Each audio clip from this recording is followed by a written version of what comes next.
It's the Limerick Post Show with me, Meghann, Scully. We're here in the Glen Tavern and I'm delighted to be joined by Paul Fahy, aka the Busker. How are you getting on? Good, Meghann. Very Now, good. I've seen you performing in here quite a few nights. You're no stranger to this place. No. This is this has been an old regular of mine for years and years. So I'd be well known here, and I playing here a long time. And do tell us about the Busker. Now, obviously, I know obviously something to do with busking, but why the Busker? Well, I actually started originally. That's how I started off performing. When I first picked up the guitar when I was just 16. After a couple of months, I used to come down busking into Cruiser Street just to get a little taste, and I think that's where I got my love of performing from. So years later, then I was in a band for about 10 years, and then when I went out on my own, I kind of needed a name or a kind of a trademark or something like that. So I just went with the Busker because I just thought back to my roots, So that's why that's where that name came out of. It's actually it's genuine. People think, oh, he never bust in his life, that fella, but I actually did for a long time, good for a couple of years. But tell us though about then maybe first picking up the guitar and getting into music. Like, what was it that kind of sparked that interest?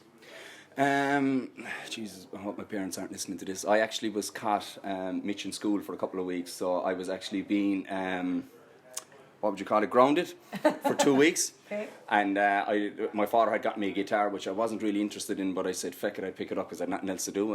Couldn't go outside the door, so I kind of taught myself the basics, kind of 5 or 6 chords over the space of the 2 weeks, and then just started writing bits and pieces myself. So that's how the love of that kind of took off from there, So you turned negative into positive? Yeah, well, you could say that, because after that then I lost complete interest in school, and then it was just music, so I don't know about that, but look, still, it was going good up to the COVID, so yeah. Talk to us about busking, because I always think it must take some amount of courage to get out there and just set up on your own and just go for it. Oh, absolutely, yeah. I have huge respect and admiration for the guys that do it on a long-term basis and kind of a constant basis. Like, as I say, it's a long time now since I did it.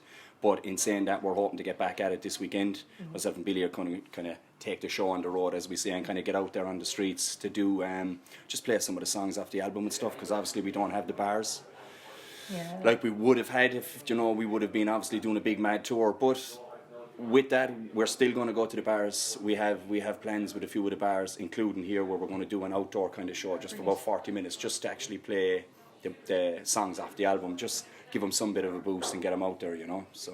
Well, I think it's great because, I'm from Galway originally, and you're going down the streets and there's always buskers dotted the way along, and there's something lovely about hearing live music outside. Absolutely, so I think it'd be great for Limerick. I think it's a fantastic culture. It just brings. I think music just brings happiness anyway, regardless. It has the power to change people's moods and opinions very fast. You're feeling down, you hear a song you like. Or the opposite, if you're feeling really happy, then you hear a song that brings back a memory. It's like, oh Jesus, But yeah, no, absolutely.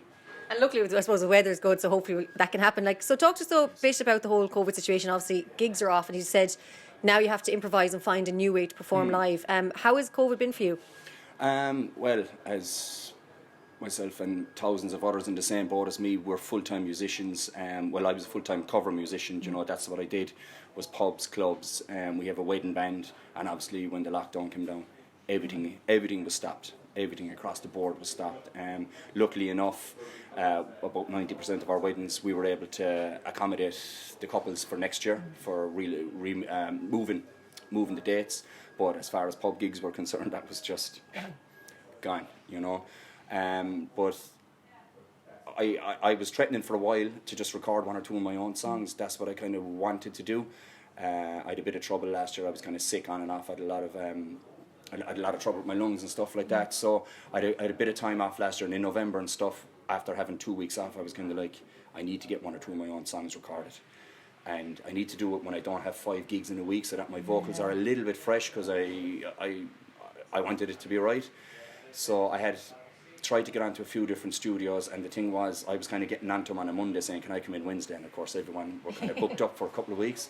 So this kind of went on till around January, and for some reason I was going through stuff, and I found a message from Billy. Now, I knew Billy for years through the music scene and stuff, and we always kind of kept in contact, and I said, why didn't I think of Billy? Because I knew he worked in the studio, because he lectures in media and sound production in Limerick Senior.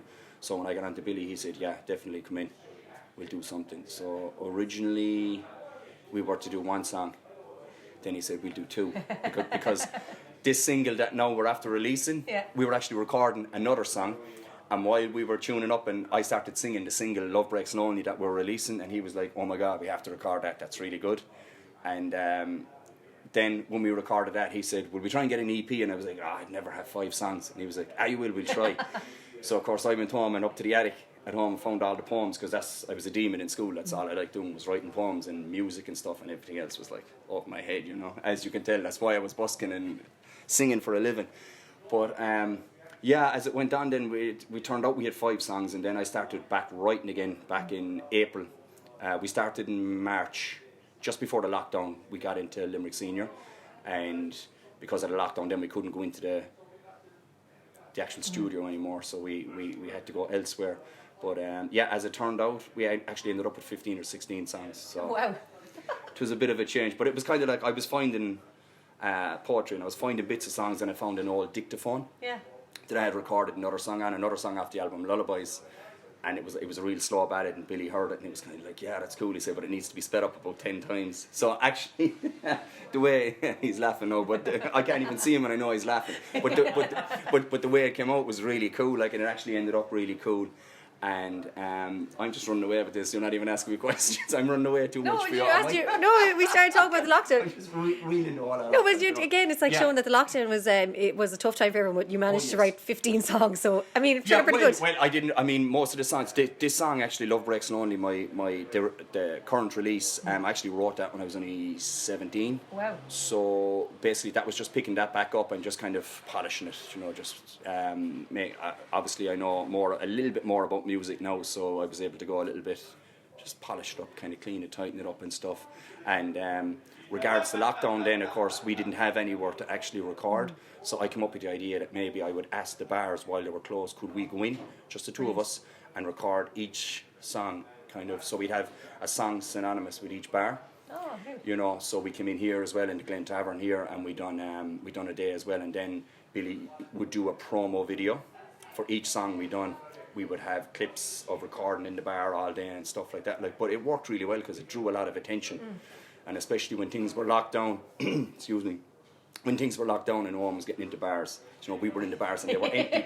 But it showed another side of it as well, that the bars were in lockdown. Like there was just nothing happening. They were just in darkness. Like, you know, to me that showed another side of this lockdown. You know, I think people take for granted how hard this industry has been hit, and how hard my industry has been hit. I mean, my industry has been just completely wiped out, and no one seems to give a damn about it, as far as what I can see. Like, because I saw an article in the paper that musicians and entertainers, we are like number 99 on a list of 1 to 100 when it comes to jobs.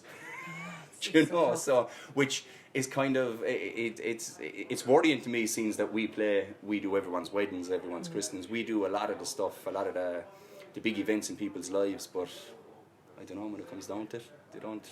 Obviously, we're not up there as much as we thought we were, you know. So I think though there's definitely a big change in social media where artists are starting to kind of say, right, come on, you need to help us out and do something for us here. So hopefully now there's going to be a bit of a change. But I think once the doors can open again to any sort of venues, I think you're going to see everyone returning, because like even as a gig goer myself, it's like I'm crying out for live music. So I think that's what people really want. Yeah, well, I'm hoping that. Yeah.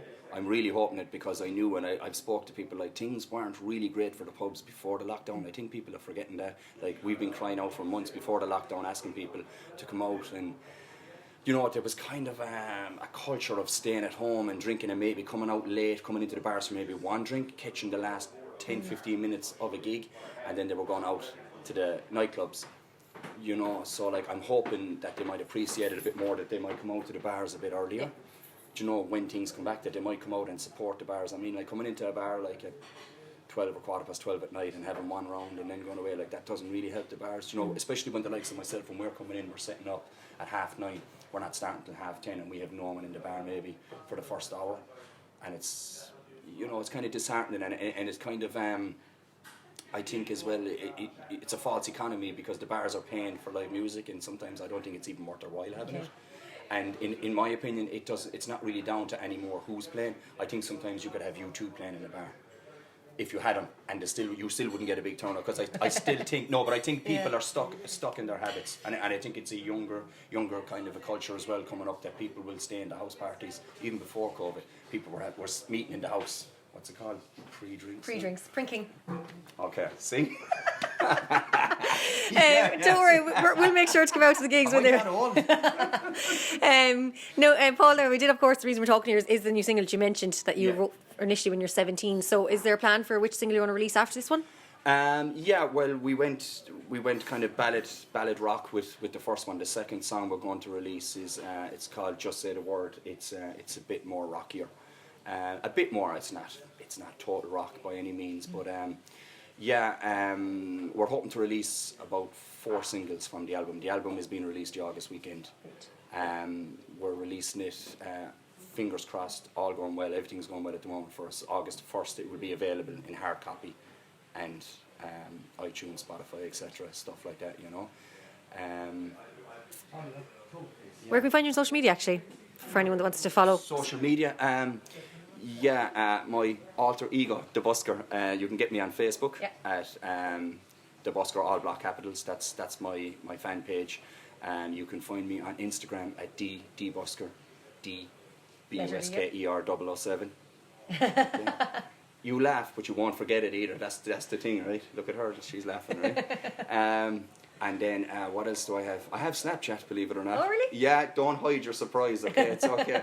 I have Snapchat as well, which is the THE Busker. Okay, perfect. 007, So yeah, I'm down with the kids there. I have a few of them, so I'm not too bad. But of course, my website then, because I only got a website the last couple of weeks, so I love showing off.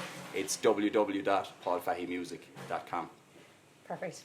And I'm on YouTube as well. Oh, geez, I'm on YouTube for the last 2 or 3 weeks as well. Like, I've only waited 25 years to go be on YouTube, but I'm on YouTube now as well, So that's just Paul Fahy Music as well, Paul, it's an absolute pleasure chatting to you, getting to know you and about your music. And we're going to play a little snippet of your brand new single now, but thank you so much for chatting to us on the Limerick Post Show. Thanks very much. Thanks, Meghann. Melissa says she's leaving him forever. I know she is not the kind of person who will take his heart before he gets a start.